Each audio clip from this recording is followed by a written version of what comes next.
मित्र हो. मी अर्थातच ॲडव्होकेट विनायक देशमुख. आपल्यासमोर मी आज नवीन विषय घेऊन आलेला आहो. आपल्याला तो आवडल्यास आपण हा चॅनल सबस्क्राईब जरूर करावा. आजकाल मुंबई, दिल्ली, आसाम, काश्मीर, तामिळनाडू इत्यादी राज्यामध्ये तसेच आपल्या महाराष्ट्रातसुद्धा गडचिरोलीसारख्या ठिकाणी बॉम्बस्फोट झाल्याचे आपण ऐकतो, वर्तमानपत्रात वाचतो, दूरदर्शनवर पाहतो.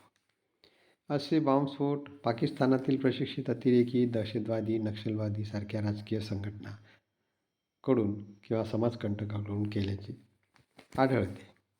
ते गर्दीच्या ठिकाणी जसे रेल्वे, बसेस, थिएटर, रस्त्यामध्ये, तसेच शाळेच्या रहिवाशाच्या बिल्डिंगमध्ये जिथे जास्तीत जास्त मनुष्यहानी होऊ शकते अशा ठिकाणी केले जातात.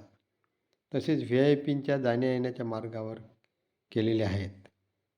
यात बरीच मनुष्यहानी झालेली आहे. अशा बॉम्बस्फोटापासून कमीत कमी मनुष्यहानी कशी होऊ शकते किंवा सुरक्षेच्या दृष्टीने काय प्रयत्न केले जाऊ शकतात याची माहिती देण्याचा मी येथे प्रयत्न करीत आहे. यामध्ये सर्वप्रथम प्रश्न पडतो तो असा की बॉम्ब म्हणजे नक्की ते काय?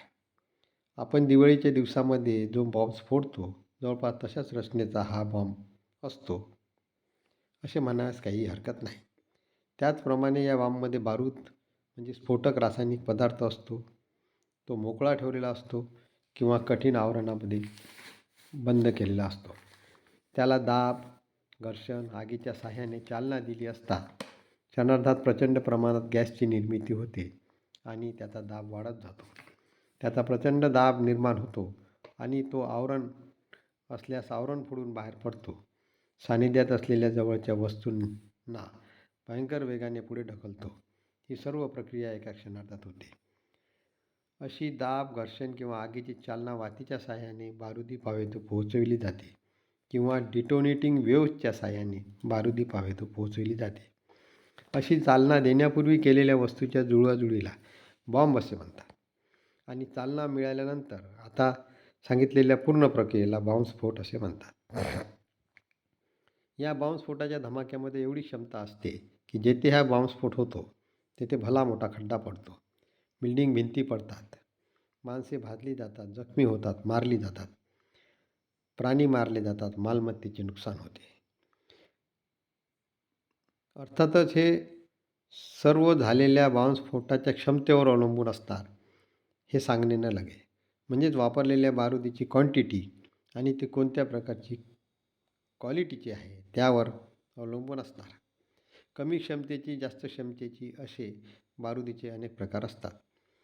ही आता सांगितलेली जी बारूद आहे ती वापरण्यास, बाळगण्यास पूर्णतः बंदी आहे. जिल्हाधिकाऱ्यांच्या परवानगीशिवाय तिला कोणाला विकता येत नाही, विकत घेता येत नाही, जवळ बाळगता येत नाही, तर स्फोट करण्याचा प्रश्न नाही. त्याकरिता जे कायदे आहेत त्यांची नावे अशी आहेत: explosive act, explosive substances act, explosive rules वगैरे. या कायद्यामध्ये ती परवाना बाळगणे, विकणे हा गुन्हा होतो याचीसुद्धा सर्वसामान्यांना माहिती होणे आवश्यक आहे. आजकाल अतिरेकी संघटनांना बॉम्बस्फोट हे सहज शक्य आणि स्वस्त, हाताळण्यासारखे सोपे आणि जास्तीत जास्त मनुष्यहानी करणारे साधन सापडलेले आहे. याला कार्यान्वित करण्याकरिता बरेचदा मनुष्याची सुद्धा गरज नसते अशी उपकरणे आता उपलब्ध आहेत. त्यामुळे त्यात अतिरेक्यांची रिस्कसुद्धा आपोआपच कव्हर होत असते. बंदुकी, रायफल्स, पिस्तूल इत्यादीच्या साहाय्याने मनुष्यहानी करण्यापेक्षा गावठी बॉम्बच्या साहाय्याने मनुष्यहानी करणे त्यांना बरेच कमी खर्चाचे पडते. त्यामुळे अतिरेक्यांना हे परवडण्यासारखे असते. त्यांच्यापेक्षा जास्त मनुष्यहानी यामुळे होते. त्यामुळे अतिरेक्यांना हे जास्त परिणामकारक साधन उपलब्ध झालेले आहे. अशा आणि अन्य प्रकारच्या बॉम्बला चालना देण्याकरता वात किंवा डिटोनेटिंगची वेव्हची आवश्यकता असते हे आता मी सांगितलेलेच आहे. सदर अग्नी ही वातीच्या साहाय्याने लांबवरून दिली जाते. ही वात जळत जाऊन नंतर स्फोटकाला अग्नी देते. आपण दिवाळीच्या वेळी जसे फटाके फोडतो अगदी त्याप्रमाणे या वातीचा जळण्याचा वेग जास्त नसतो आणि म्हणून वेळ लागतो. ही वात लपविल्या जात नाही. लपविण्याचा प्रयत्न केल्यास जसे जमिनीखालून नेण्याचा प्रयत्न केल्यास ती केव्हाही कोणत्याही क्षणी विझू शकते. त्यामुळे ती वात भरोशाची नाही. वातीच्या बाबतीत असे तोटे बॉम्बस्फोट घडवून आणणाऱ्यांच्या दृष्टीने आहेत आणि म्हणून अतिरेकी संघटना डिटोनेटरचा जास्त वापर करताना आढळतात. आता प्रश्न पडतो, तो डिटोनेटर म्हणजे काय? डिटोनेटरच्या साहाय्याने डिटोनेटिंग वेव्ज निर्माण केल्या जातात. त्या स्फोटकाला मिळताच त्याचा स्फोट होतो. डिटोनेटर ही एक ॲल्युमिनियमची ट्यूब असून तिची लांबी 63.8 मिलीमीटर व व्यास 6.6 मिलीमीटरचा असतो. त्यात बारूद असते.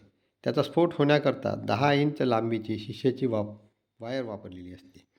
तिचे एक टोक डिटोनेटरमध्ये ठेवून दुसरे टोक बाहेर काढलेले असते. याच टोकाला नंतर बॅटरीचा किंवा इलेक्ट्रिकचा सप्लाय देऊन डिटोनेटरला फोडण्यात येते. डिटोनेटर केव्हा फुटावे यावर नियंत्रण करण्याकरता तो इलेक्ट्रिक सप्लायचा वायर मध्येच कापून त्याला स्विच लावण्यात येते. अशी स्विच ऑन ऑफ बटनचीही असू शकते किंवा त्यांना योग्य वाटेल त्या प्रकारची सुद्धा असू शकते.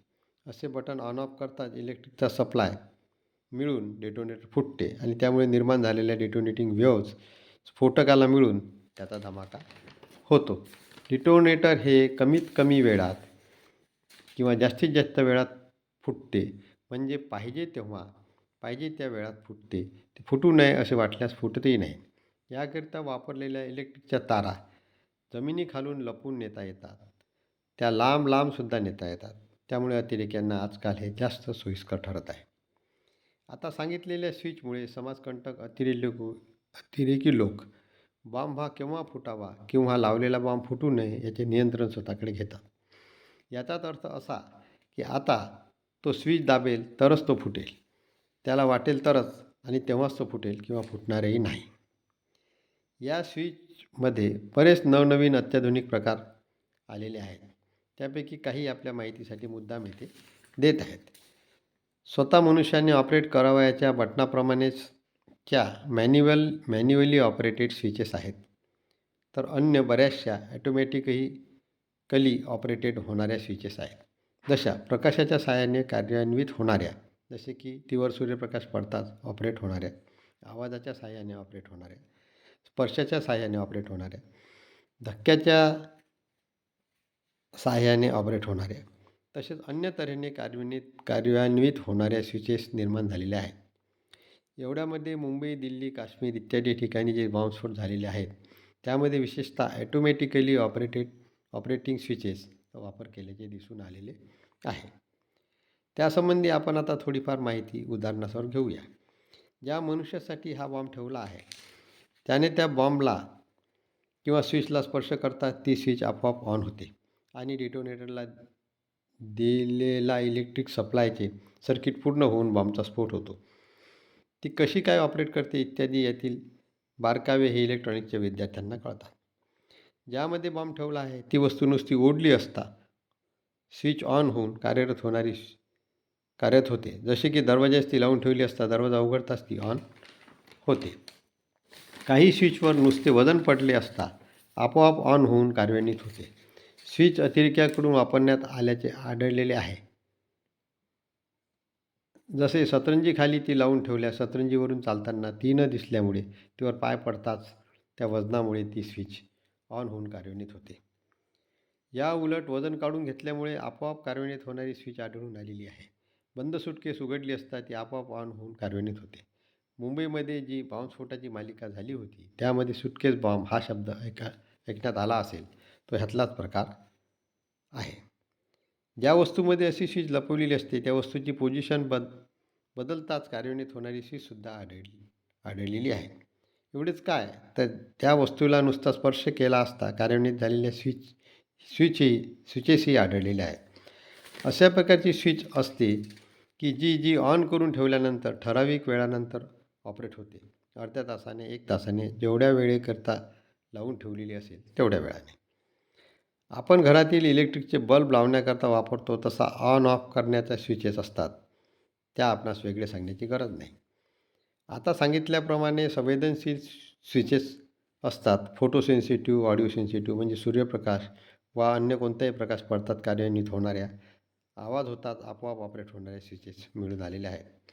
रिमोट कंट्रोलने ऑपरेट होणाऱ्या स्विचेस वापरण्यात आलेल्या आहेत.